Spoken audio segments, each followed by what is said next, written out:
Oh, it's incredible. I just never would have imagined in a million years when I was doing my degree, my DPhil, that I would be here today, standing in the same hall with such amazing, wonderful people all around me celebrating their achievement together. It felt like a real sense of sort of party atmosphere. It was very relaxed and chilled, and overall the sense of celebration was really overwhelming and wonderful to see. But so totally unexpected, it really was. There I was, just at my desk, checking a few emails, and then suddenly one popped up from Sussex, and I was like, oh, what's this? I haven't received anything from Sussex for ages.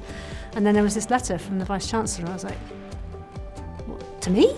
Shouldn't that be to somebody else? Like, I was really overwhelmed. I mean, I really was. I mean, it's such an honour. The access to science is more, it's more readily available.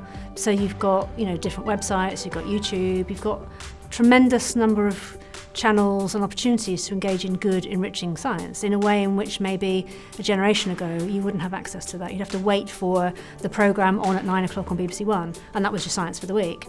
So in a way, there's so much more science out there, which is a really very positive thing.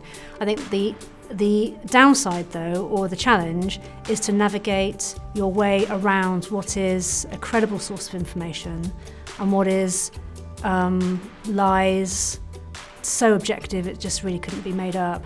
And I think the more we're understanding about how we get our information from, the more we are discovering that it's quite difficult to get your message across to people. We need to understand more about how the public access information. If you're doing something that's unfamiliar to you, that you've got no idea about, you ask your friends or your family, and you almost put those opinions maybe higher than an expert because you don't know that expert, you don't have any familiarity with that expert. So it's just thinking about, if we know that as scientists, if we know that in terms of actually how we communicate our information, it makes us easier to understand the process by which people assimilate information.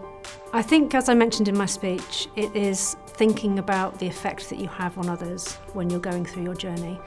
I think it's amazing that we have these undergraduates with such incredible skills who are just about to embark on their future, and we often talk about what are you going to do, what are you going to do, what are you going to achieve, but we don't necessarily talk enough about how you're going to achieve it and the effect that you might have on others on the way. And from personal experience, you know, somebody who has praised me for my kindness and my humility, that has meant so much to me, almost more than what I've achieved. And so I think I hadn't really necessarily appreciated that when I was setting out on my course, and I just think that's a really important lesson that I can pass on to others.